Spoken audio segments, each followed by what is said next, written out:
Wait, good morning to the West Coast friends, and good afternoon to the East Coast friends. My name is Becky Robinson. I'm your host for today's presentation with Tom Crane, who's with me here. As we get started, we want to do a couple of housekeeping items. Quite often I get questions from our attendees about slides. Now, Tom has some amazing slides today, and I'm going to let you know that we will be sending some key and selected slides in your follow-up materials. So we'll get that question out of the way quickly. Also, we will be accepting questions and answers throughout the presentation. So what I'd love for you to do is to get acquainted with the question panel and maybe send me a quick note of where you're calling in from today. Is it morning for you? Is it afternoon? Is it late in the day if you're overseas? Would love to hear from where you're calling, and that will also get you familiar with our question panel that you can use today. Also, we invite you to live tweet during this event, and you can use the hashtag #HeartOfCoaching, and you can use Tom's Twitter handle @TGCrane. Looks like we have someone online from Chile today, Tom, and we have some friends in Colorado, in Missouri, South Carolina, Florida. We have someone from Dubai who's calling in, and it's 8 p.m. It's the evening. Washington, D.C., Tucson, Ohio, Oregon, Syracuse, LA, Phoenix, Toronto. Wow, we have someone from Finland. Lots of chatter and lots of people all across the country. Tom, do you want to say hello? Hello, everybody. It's nice to have a global audience on the call. It is. Someone from Jamaica as well. So just to recap those housekeeping items, we will send selected key slides as our follow-up. We will accept questions and answers throughout the call. We invite you to live tweet with the hashtag #HeartOfCoaching and Tom's handle, TGCrane. We are going to have a giveaway at the end of the call. So if you're able to stay on until the end, you can listen for the instructions and you can hear about the giveaway of a book. Tom, I'd like to just take a moment to introduce you. Tom is an international thought leader, consultant, facilitator, speaker, and author who specializes in assisting leaders in creating high-performance coaching cultures. So Tom works with all levels of leaders and their teams to enhance their individual and team effectiveness in achieving performance objectives. Tom's passion and his book, The Heart of Coaching, is focused on changing a leader's mindset from the boss of people to the mindset of the coach for people. And I'm looking forward to learning with you today. And so with that, Tom, I'm going to let you take it from here. Great, Becky. Thank you. Thank you so much. Again, welcome to everybody that's on the call. I appreciate your taking time out of what's got to be a busy Monday for you and investing some of that time here. So I'll try to add value to your day and give you some things to think about that maybe could be the next evolution of your thinking. The idea of a coaching culture, of course, that's not a new term. It's been around now for a decade, maybe a decade and a half. I learned about it about 15 years ago, I think, about the same time I initially published the book, The Heart of Coaching. What I'd learned from doing organizational consulting work was that the thing that seemed to make the biggest difference, the most sustainable shift and change inside of an organization for leaders and their teams working together was the fact that they began to open up communications and better able to give and receive feedback. We call that process coaching. So out of my work and then out of my passion for this topic of coaching, because coaching is such a powerful communication process, I pulled together the model called transformational coaching, have hooked it up directly with organizational accountability, another key performance driver. And these two things together is the principal foundation that we use as we work with organizations so that they build the kind of culture which is their indicator of performance, the leading indicator of performance. They build the kind of culture that they know they need to be successful going forward.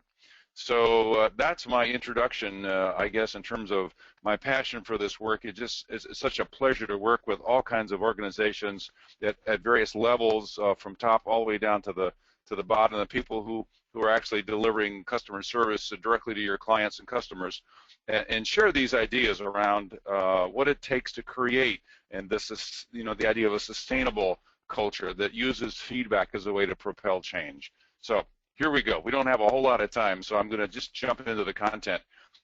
Here's a framework that I found to be helpful.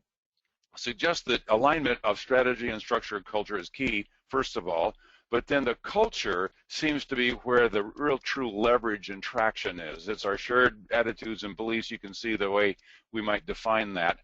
Secondly, I think it's about not only how we do things around here, because often we hear cultures about how we do things. Well, it's how we do things, but it's also how we treat people. It's the relationships we have in place and how we organize and conduct work that allows the culture to be really nimble and creative and sustainable and a great place to work.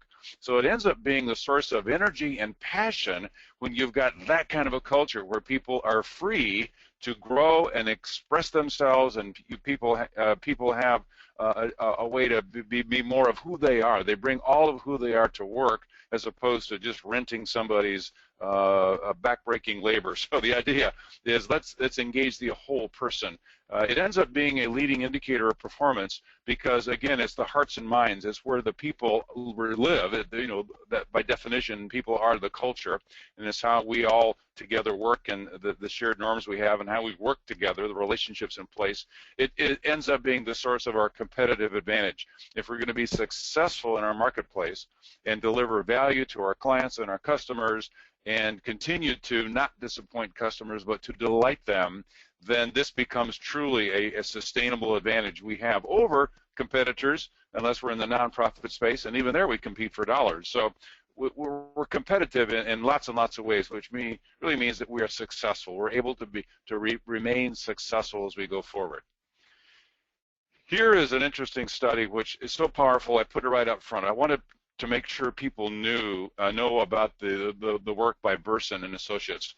In 2011, they released two different studies, actually, that pulled together and looked at the high impact performance management process of maximizing that performance through performance coaching. It was a global study, for-profit, not-for-profit, all kinds of industries were studied, and they categorized their outcome into three categories: the impact on employees, the impact upon talent management, and then the impact upon the business. The reason this is so important is it makes the case in black and white terms undeniable that a coaching culture has a huge impact and advantage over a non-coaching culture. Here we go. These are the numbers that came out of their study. Again, 403 organizations, so you know it's got to be reliable. There's a tremendous amount of research behind this. In terms of the key employee results, productivity, engagement, customer satisfaction bumped in a coaching culture versus a non-coaching culture. It bumped up 39%. That is a huge advantage in terms of some of the key indicators of engaging and working with employees. The talent management stream of things in terms from hiring, developing leaders, retaining, and even planning long-term leadership planning for your ongoing organization, 75%. Look at that number. It had a huge impact upon how we lead and manage and work with people. Well, business results is a 13% bump, and it covered these three key things of having increased market share, reduced costs compared to your competitors, and increased bottom line financial performance. It's the 13% increase. Now, what leader or senior leader, manager, group leader, general manager wouldn't want to have a 13% improvement in their bottom line? Well, this is the business case for a coaching culture versus a non-coaching culture. To me, it's astounding, number one.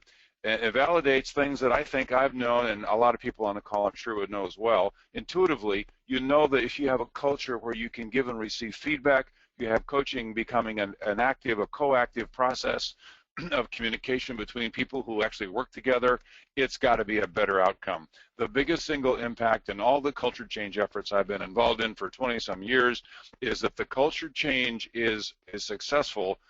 Communications become more open. They become easier. It's harder to sit face-to-face and talk through the issues. So all of this ends up translating and trickling down to the bottom line. It has a huge impact. But I thought this Bersin study was really important to share right up front. A couple more things about it. Coaching cultures hold the key to increasing engagement, and folks on the call know how topical employee engagement is, leadership effectiveness, and then the business results as well. The idea is that, and made by Bersin and certainly substantiated by me and my experience, and I'm sure a lot of folks on the call, senior leaders must embrace and model what it means to be a coach. They need to become more effective at coaching and then become more coachable. I think that's what the essence of really modeling what this idea is in giving and receiving feedback. If you want people that you're leading to be responsive to your feedback, by all means, start becoming responsive to their feedback. Make that a two-way street. That's the whole idea. And then the last thing here, of course, is it needs to be systematically taught and reinforced so that it becomes part of your culture. That's the idea. Embed coaching and accountability so they become part of your culture, part of how you do things, part of the relationships that characterize the way people interact. Those kinds of cultures significantly outperform a non-coaching culture. Their bottom line there in red. Just an amazing set of stuff. Now, the reason I'm bringing in the contrast between professional coaching versus collegial coaching, which is what the heart of coaching, my body of work, is all about, is that there are so many organizations out there that have begun to use professional coaching as a process. I wanted to walk down the left side of this tree, the right side, just to compare and contrast the two, because they're actually quite different. Coaching is not coaching is not coaching. There are key differences. First of all, the professional coach is hired from the outside or assigned if they're internal. They work with their coachee. Really, it's a client. It's a client relationship, usually for a fixed term. Third-party assessments are very often used because that's the data that the coach can help somebody understand about how they're perceived. The client is accountable for making changes, and the focus is almost often on development. How do I develop somebody then as a leader, as a manager? Maybe it could be job-related task skills, but often it's leadership, the interpersonal skills, communications, creativity, things like that. But it's clearly a developmental focus. In contrast, on the right-hand side, the idea is we can become collegial coaches for one another as a function of employment. We work together, we're on the same team, same department, same project team, same staff. So it's a function of employment. We're working with not clients, but colleagues. It's, you're a co-worker, we're on the same team, we're teammates. So the idea is it's ongoing. We can have a kind of a coaching relationship that we're going to describe here in just a moment on an ongoing basis. It never needs to end. What I deal with is not a third-party assessment, but personal feedback. It's about giving and receiving how me describing how what you're doing affects me, how it affects our clients, how it affects our customers, how it affects the overall team, me being willing to hear your personal feedback to me as well. It's a set of perceptions that we need to learn how to better share back and forth, because that becomes a foundation for how we orchestrate change. Now, rather than a client be accountable for change, it's about having mutual accountability. We're in this together. We're colleagues. We're in the same boat. Let's come up with ways we can mutually support how we need to change and own all the things that are happening going forward. So our focus is not on just development. That's wonderful, but it's about how we work together and the performance we create together, because, again, we're collective. So at the base of the tree, you've got the idea of the professional coaching as a methodology is based in asking great questions. Collegial coaching is feedback-based. Not that you don't have feedback in professional coaching, you do, typically from others as opposed to the coach, and you certainly have lots of questions in collegial coaching. So there's a crossover, but in terms of the way they're initially designed and characterized, if I had to define them in one key phrase, it'd be question-based versus feedback-based. That's the key idea. Just a bit more here. I'm not going to read all this to you. You can see the professional coaching models versus collegial coaching models. Great questions, great insights leading to action. And I've listed a few of the ones. Matter of fact, these are the professional coaching methodologies that were cited in the Bersin study. The GROW model, STEPA, Success, Adler, and there are multiple other leader as coach approaches out there. Those are wonderful. Often people get credentialed by ICF or Hudson Institute up in Santa Barbara or others. The idea is that it's a great place to have coaching begin to gain a foothold in an organization. I think the ultimate way that this can develop or evolve is to have other sets of skills involved in this, because I'm a colleague of yours. You and I work together. We're on the same team. Therefore, we have the notion of creating a coaching relationship where we can give and receive feedback to one another on things that are important to both of us. We can make sure we have level set expectations so we know what's expected of one another. We deliver performance feedback, on how what we're doing affects the overall performance. We collaborate deeply to address changes, and then we make sure we support one another, because again, we're teammates. So the heart of coaching is this other distinctive way to look at what coaching can be, and rather than have credentialing, it's about having experiential learning, and these workshops that we put on and the other consultants around the world that put these on do. So it's a different approach. Yeah, please. We have a question. Okay, great. So Doug is wondering, when you speak of the collegial coaching, is it primarily used internally in a team or unit or across different functional teams or units in an organization? That is a great question, and the answer is yes. It's used everywhere. The idea is, and as I share the model with you just in a very few minutes, it's a model, it's a methodology, it's a communication methodology that can be used across functional teams. The idea is to have the same model, the same roadmap for a conversation, to be something that you use to coach the people that you have the privilege of leading. So you coach down, you coach laterally to peers, and you coach up to your direct manager or supervisor. Of course, that requires them to be coachable, open, and willing to hearing your feedback, but it's a generic model in that you can use it to coach a full team. You can coach an individual, whether they're above you, beside you, or below you. It's used in a universal fashion. Hope that answered the question, but it's meant to be generically infused into an organization, and then it becomes the primary communication roadmap. Thanks, Tom. You're welcome. Thank you. I have another question for you. Okay. This one is coming from Marcia, and she's wondering, isn't there a middle ground? So collegial feedback coaching still feels directive. Can you teach people to help each other through questions?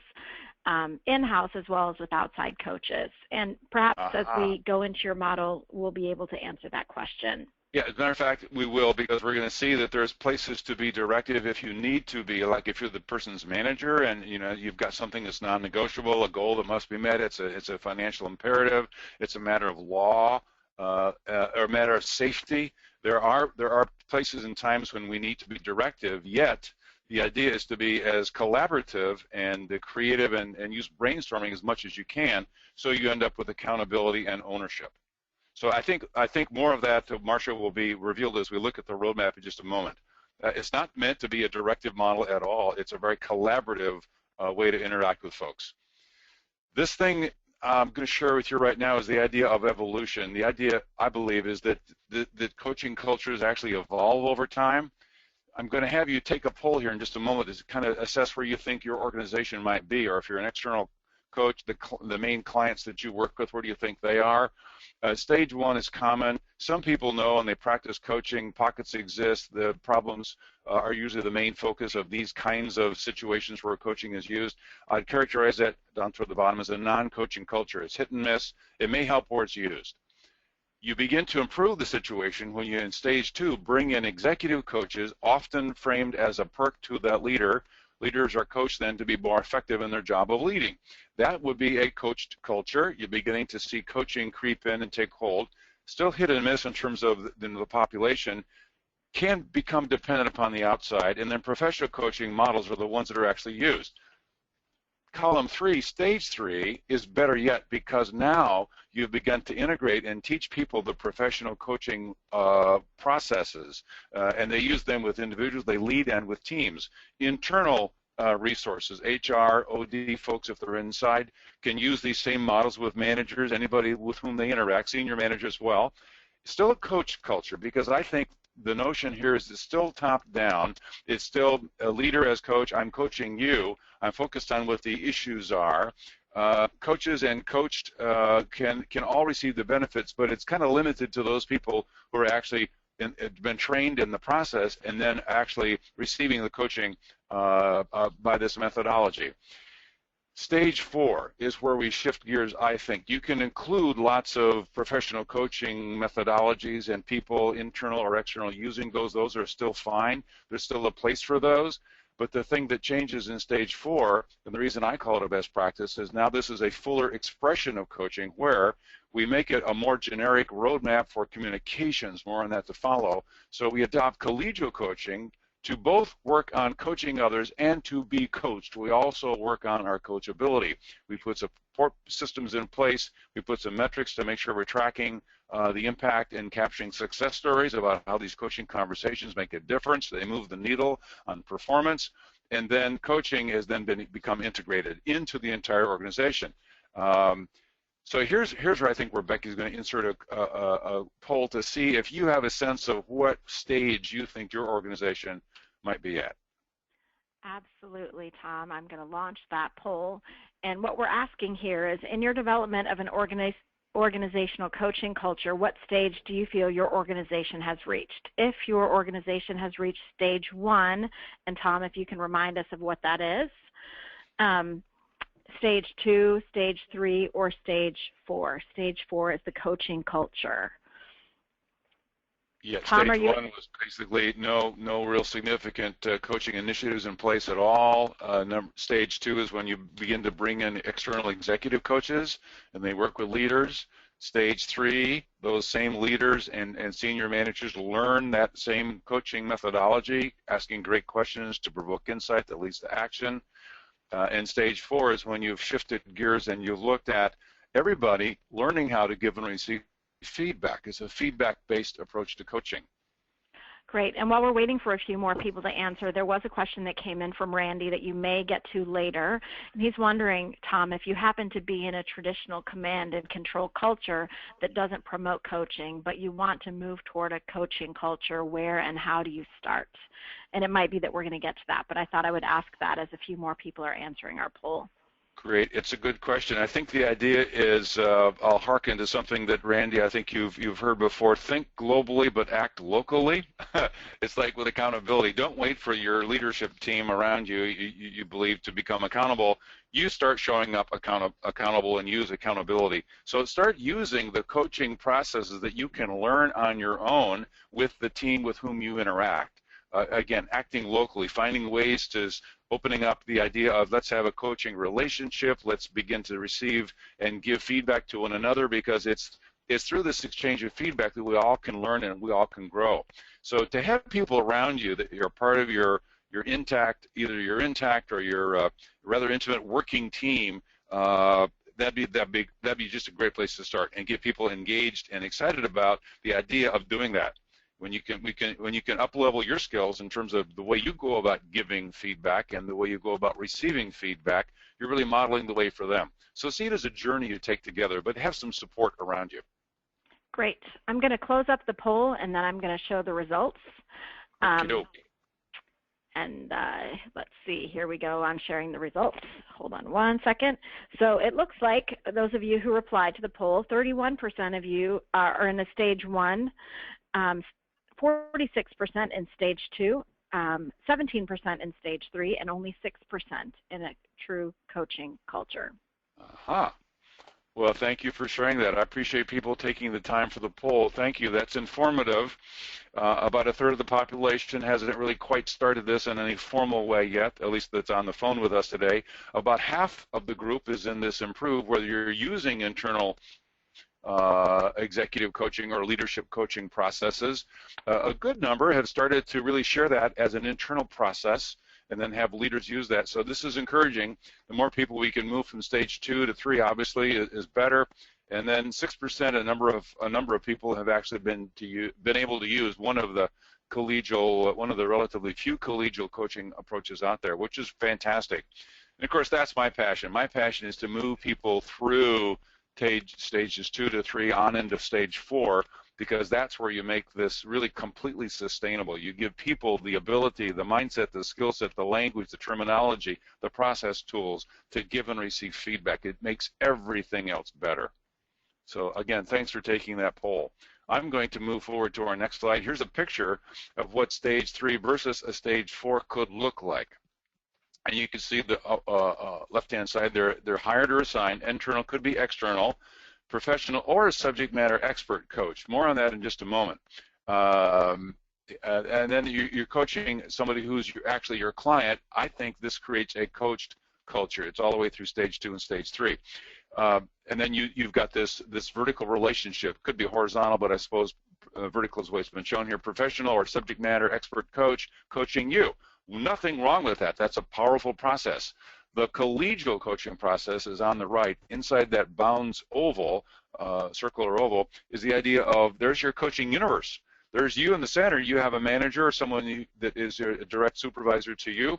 A lot of people have direct reports, and you've got peers. So the idea here in a coaching culture, feedback and coaching flows up and down and sideways. It goes in all directions.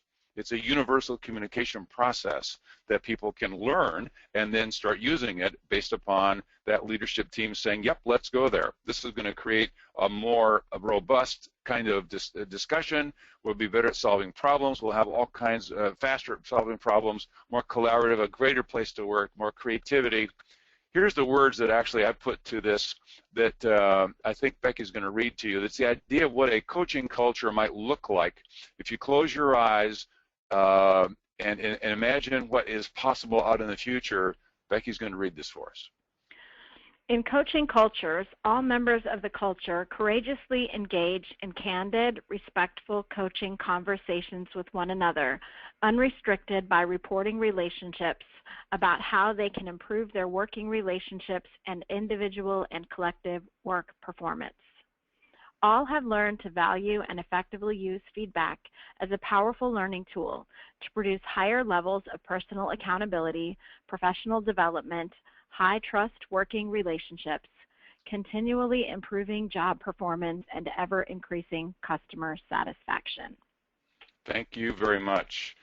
Well, as you read that and heard that read, my guess is that some phrases there, keywords, maybe jumped off the page at you. They really stand out to you. I'd like to have you take a minute and just type into their chat pane, Becky? Well, into the question panel, please. Oh, the question panel, thank you. Mm-hmm. Yes, any of the words or phrases that have stood out to you from that. Correct, Tom? Yeah, exactly. So what are the ones that look like they're most engaging, most compelling, the most important, the most critical? Maybe there are a couple of things there that you either have already or you wished you had more of. So kind of calling those out, type those in, if you will, and we're going to begin to get a readout on things that really caught your eye. Okay, and I'll start to read some of the ones that are catching people's eyes. High trust, ever increasing customer satisfaction, absolutely. Unrestricted by reporting relationships, use feedback as a powerful tool. That one came in twice in a row. Here's another unrestricted by reporting relationships, respectful, courageously engaged, candid, respectful, unrestricted, powerful learning tool. Here's another unrestricted, another high trust. Yeah. Personal accountability, courageously engage, I think that's the second one.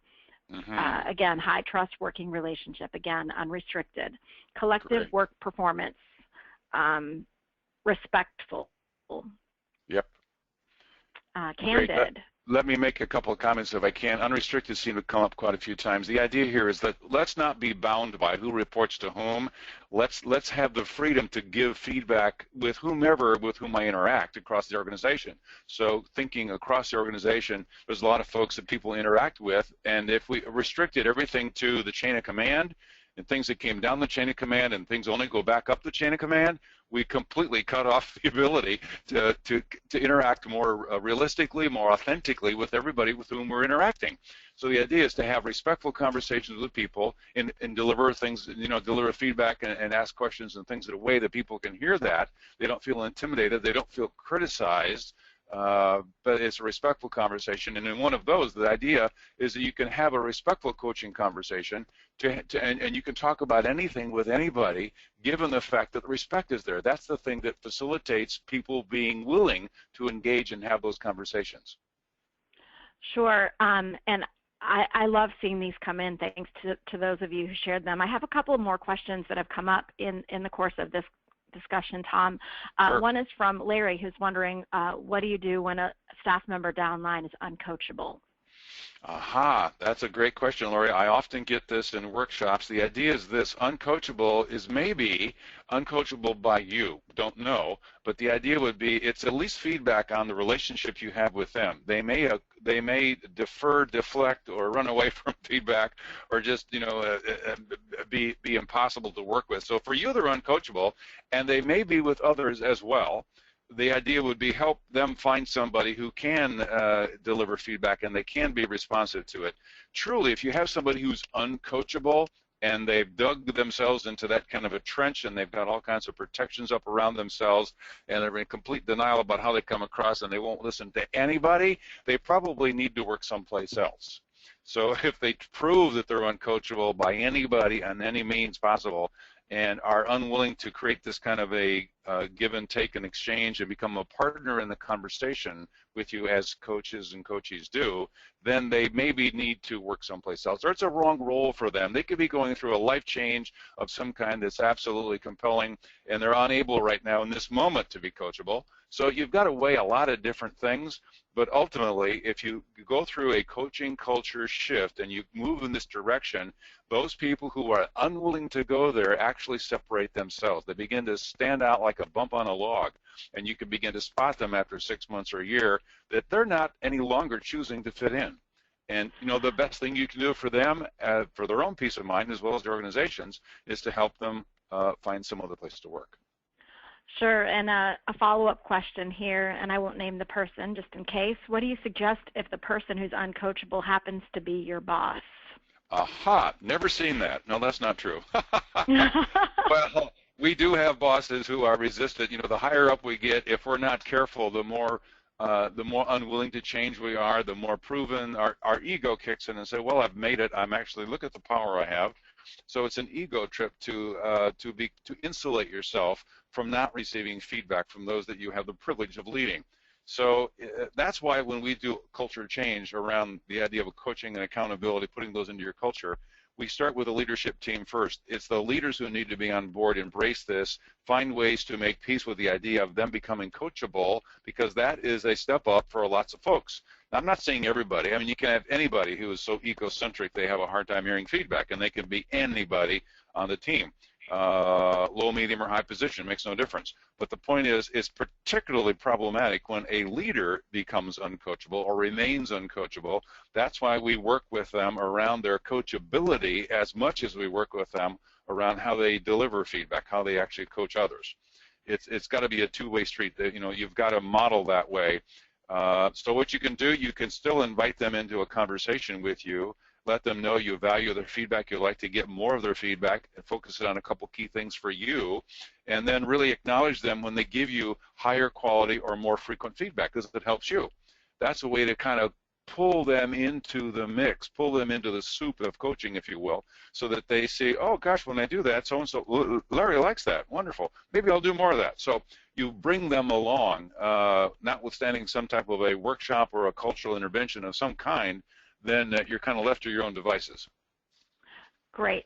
So, Tom, I'm going to let you know I do have several more questions, but I want to be mindful of the fact that you have a lot more content. So yeah. I'm going to take your lead on that and maybe hold some of these questions to see if we have time at the end. That's perfect. If you'd hold those, that'd be great. I think we do need to move forward because, again, I tend to put 10 pounds of content in a 5-pound bag, if you know what I mean. So I want to get through this and be able to touch on these points. And I'm mindful of time, too. I see that it's about 9:33 here for me. So these are the key things that inform this body of work and the way I do my work. Performance improves as fast as performance feedback becomes actionable.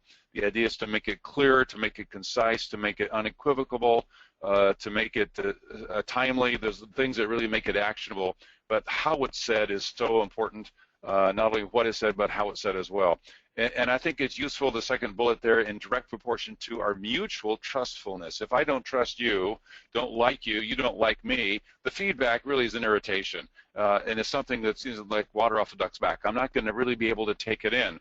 So to the extent we can use the feedback and use setting up a coaching relationship to improve this open channel of feedback, and the more of that we can do, the more trust we'll begin to give one another.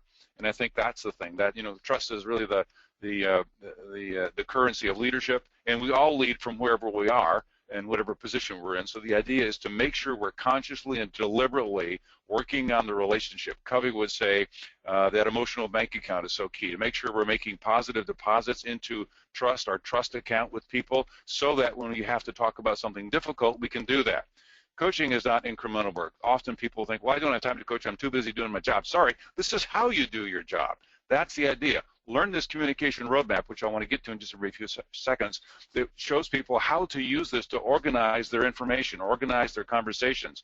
Leaders end up getting what they coach to. If I can't sit down eyeball to eyeball and actually coach somebody through a topic, an agenda, a concern, an issue, a challenge, whatever's going on with them, to include reinforcing the great things they're doing, the contribution they do make, I can't get more of that. And that's the idea. Use this coaching process that we're about to reveal in a minute as a way to share information so that you inspire somebody to want to become better and more productive and even more engaged.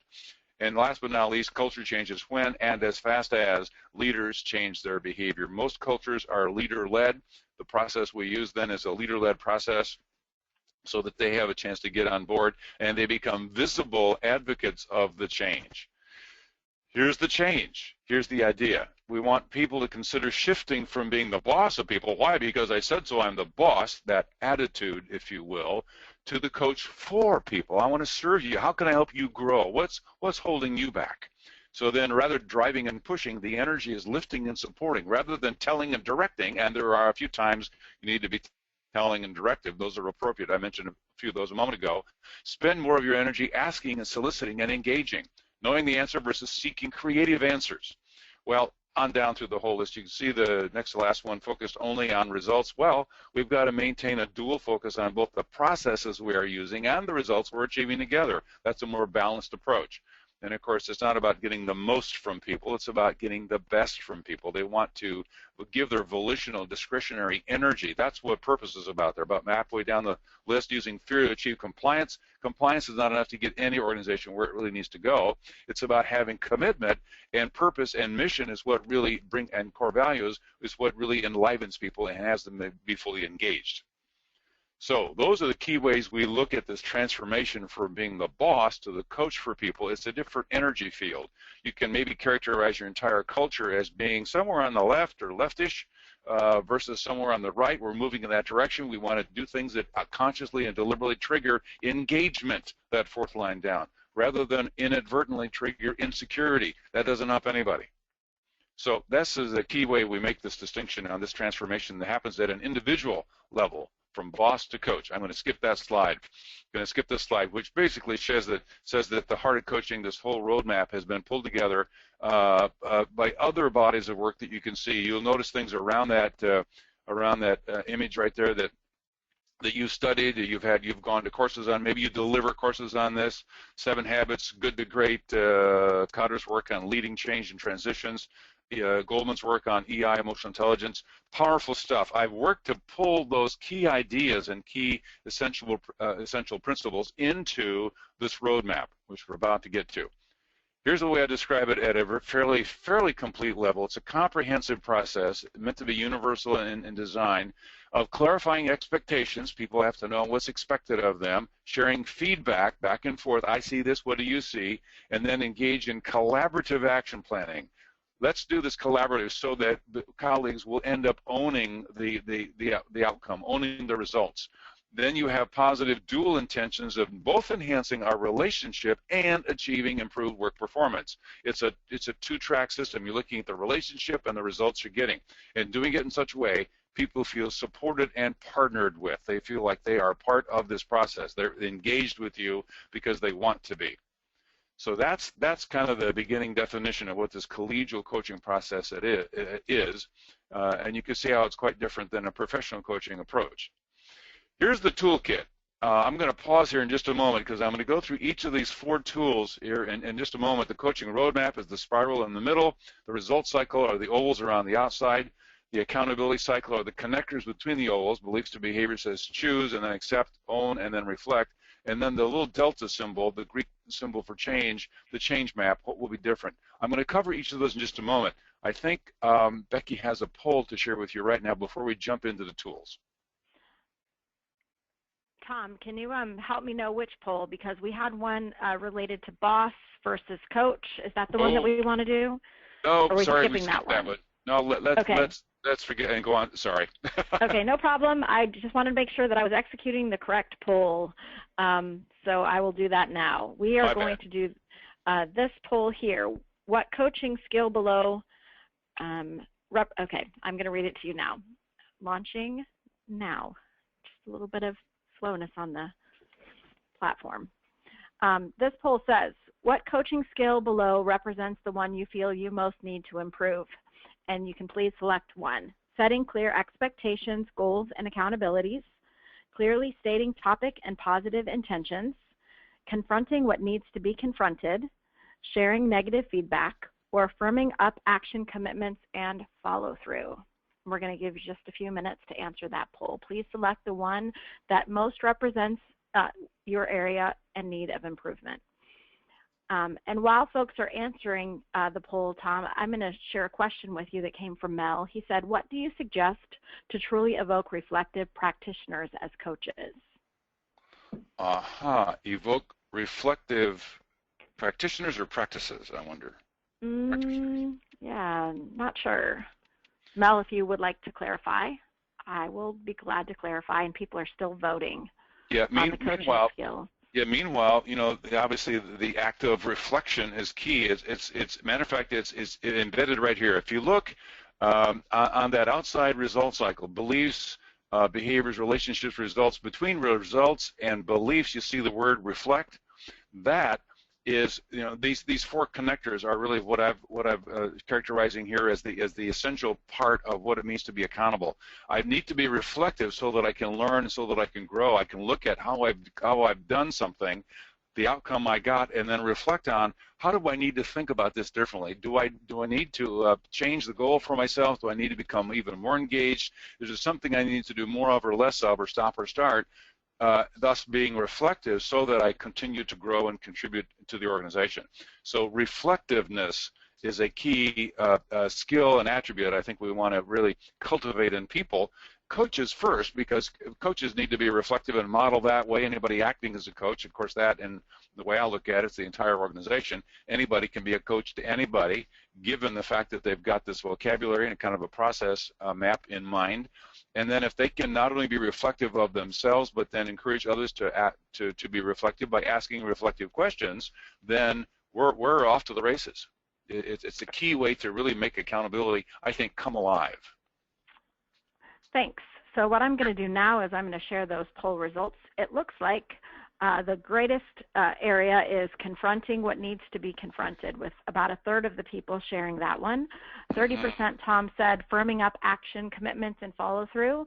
19% said sharing negative feedback. 13% said setting clear expectations, goals, and accountability. And about 6% of folks said clearly stating topic and positive intentions. So one of the things, one of the comments that came through is that someone commented, Marcia did, saying that none of these apply, that being present to the whole person is important to her, that these are all telling actions. Sure, they absolutely are, and they come out of your being present. You're going to see being present as a key piece of the roadmap. And it's undeniably critical. That's the foundation from which we actually come from. But it's interesting to see that 50% of the group approximately was confronting what needs to be confronted. That is the biggest issue I think I run into across the universe that I work with. People say, you know, we have a hard time actually addressing this, whether it's uncoachability in my manager, whether it's a performance issue that just doesn't seem to go away. Well, I've tried things in the past, so I'll work around it. I'll do a great big workaround, and clearly, to have the skills, the courage, and the ability, the presence really, to confront what needs to be confronted. And by confront, I mean to actually rely upon the Latin root of the word is to make visible. To confront means to make it visible, get things up on the table so we can talk about them. It's the elephant in the room. It's not confrontation, which has, you know, in Western world, Western cultures, is as a negative, because, you know, you're argumentative, you're confrontational. Well, to confront, it actually has a different meaning. And if we look at it that way, to confront things means that we are willing to sit down and talk through what needs to be talked through, because it's important. It's here, let's talk about it. Now that's a skill. That's a huge emotional intelligence skill to be able to develop in yourself and those around you so that you can better address these things.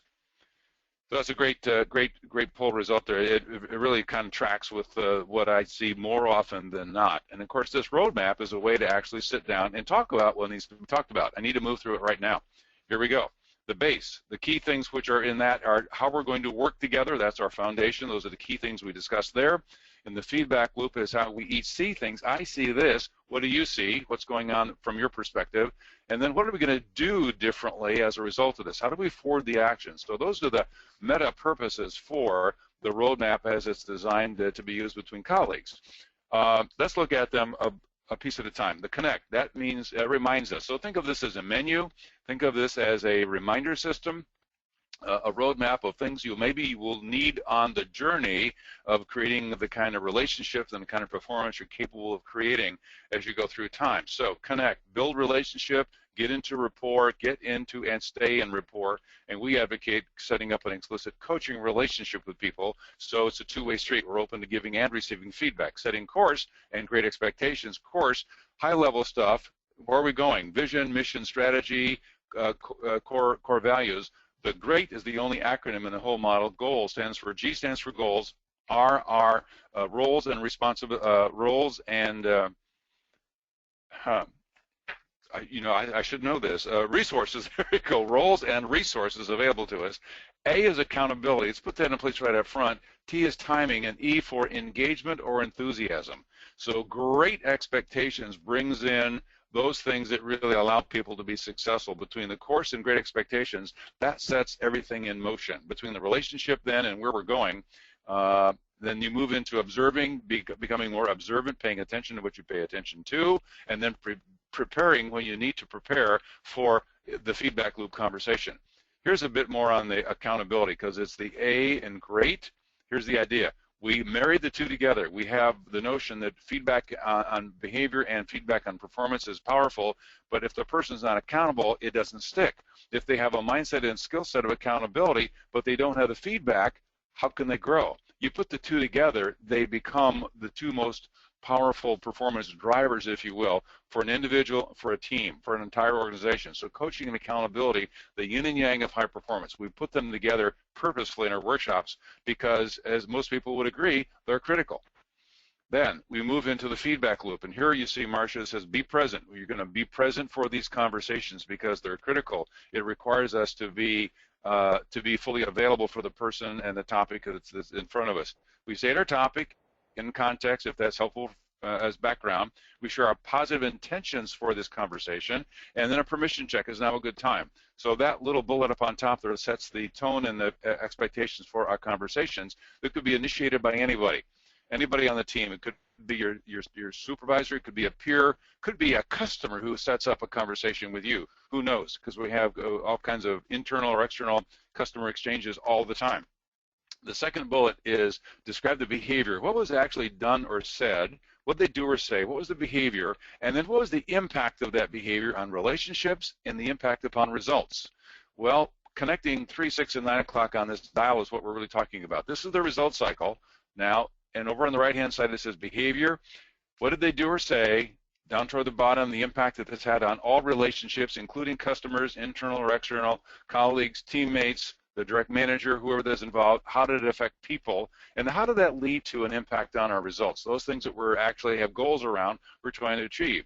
So if you look at the dial, 3, 6, and 9 o'clock on the dial, that's the best place to start and connect those dots so that you have a chance to know how your coach, whoever's acting for you as a coach, sees things, and the coach has a chance to hear from you on how you see things. So it's a two-way street, giving and receiving feedback back and forth, connecting 3, 6, and 9 on the dial. You can also go up to, if you need to or want to, explore the beliefs, the thought process behind that. You can see that's judges, interpretations, my assumptions. It's the thinking that's behind my behavior.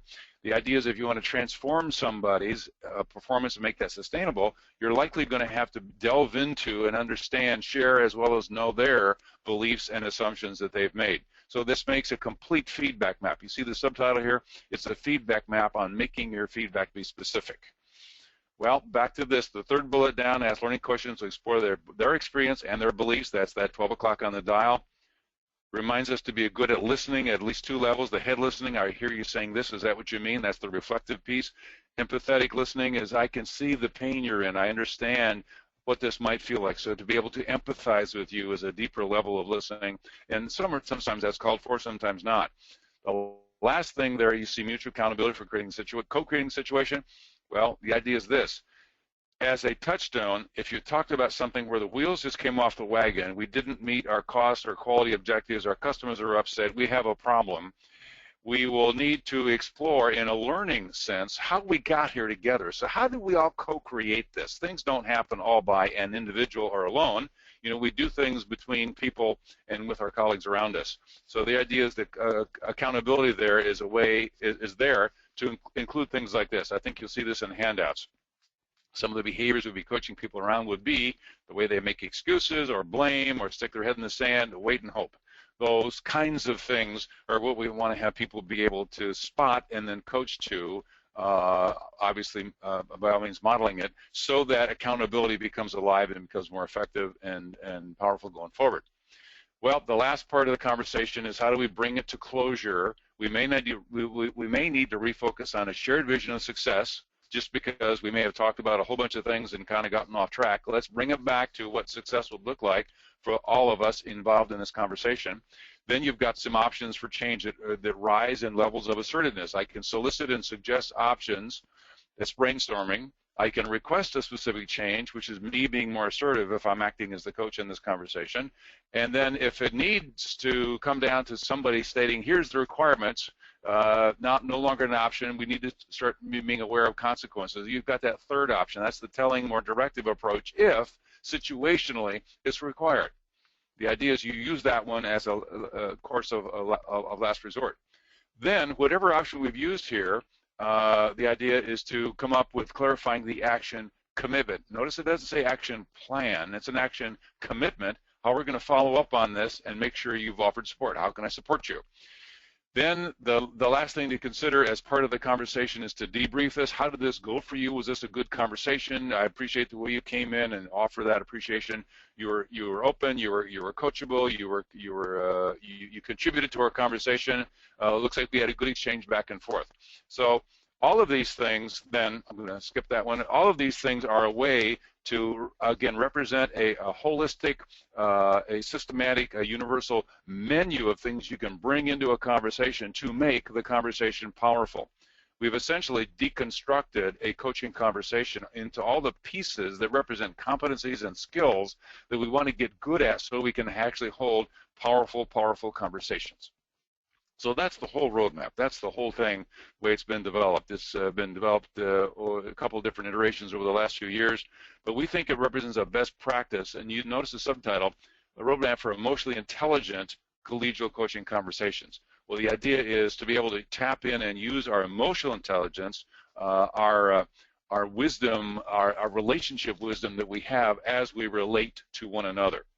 And when people can, when leaders and teams can learn this as a way of communicating, this becomes their communication software, and they're then better able to use this to be more present, to be more focused, to talk about what needs to be talked about, to do it in ways which are compassionate and sensitive, and leads to action commitments. That's the way we button our conversations up.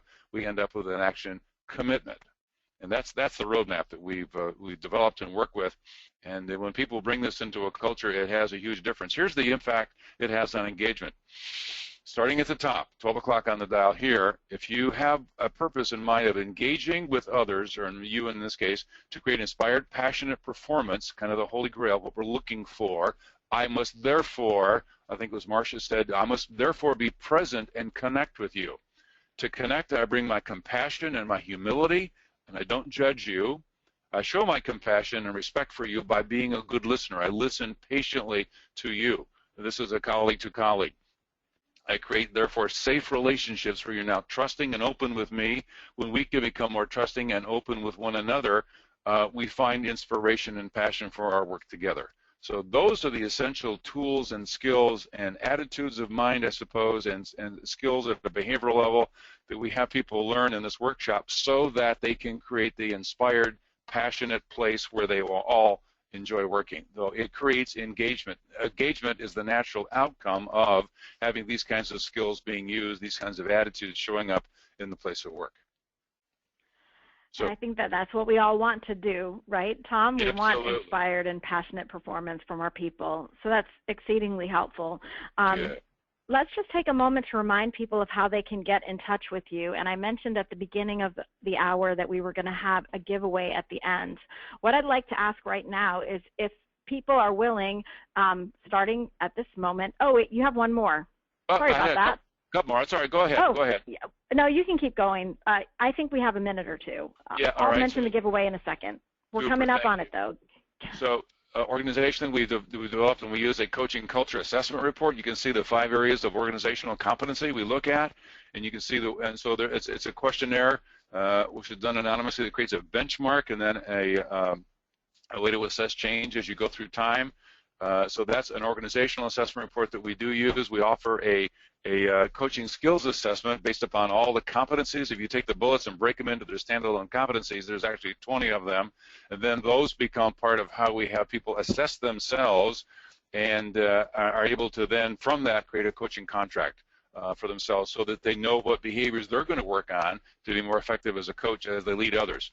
We have a huge focus, and then I'll turn it back to you, Becky, on implementation. It's not what happens in the workshop, it's what happens when you go back to work. So we have people have a learning coach, they set up coaching goals for themselves, they engage their team, set up those coaching relationships, coaching contract. We have them track conversations in a simple little logging process so they know if they have a coaching conversation with somebody, it has an impact, and then they start harvesting and sharing success stories because this lets the whole culture know things are changing and here's how coaching is moving the needle. So we have a huge focus on implementation because that's actually where you create the results that you're trying to create. So Fantastic, Becky, back to you. Thank you. Sure. So I don't know about everybody else, but this has been a contentful hour. I have seen a question. We started at the top of the hour talking about the fact that we are going to send in our feedback and follow up some select slides from this presentation. Tom, if you'll move to your contact slide just for a second. Right there. All right, so what I'm going to ask right now is if you'd like to win one of 5 copies of Tom's book, The Heart of Coaching, you can email me, Becky@weavinginfluence.com. The first 5 people will receive a free copy of Tom's book, and we'll get that out to you. What I'd like to make sure that you know is that Tom is really anxious to continue this conversation with you. And so if you want to take a moment now or in my email follow-up, I'll connect you with Tom via email, tgcrane@craneconsulting.com. Tom would love to continue this conversation about how he might help you in your organization to create a coaching culture. Also, if you're interested, there's a link here related to facilitator certification that Tom's going to be doing out in San Diego in July. And then if you don't have the chance to win the free book by emailing me, Becky@weavinginfluence.com, and I will type that in the chat window if you need it. You also have a chance today to get a special discount on the book, and I'll be sending that in email follow-up. And also, if you'd love to stay in touch with Tom and all that he's doing, I will be including in my follow-up a place where you can sign up for his newsletter on his website so that you're sure to stay in touch with Tom after today's event. So Tom, I want to thank you so much for the amazing wealth of information that you shared with us today. I know that I'm personally challenged to consider how I can be more of a coach and less of a boss with my team.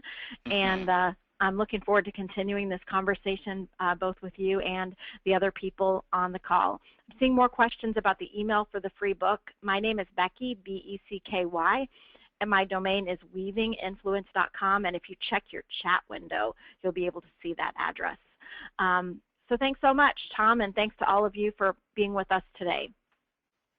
Great. Thank you all.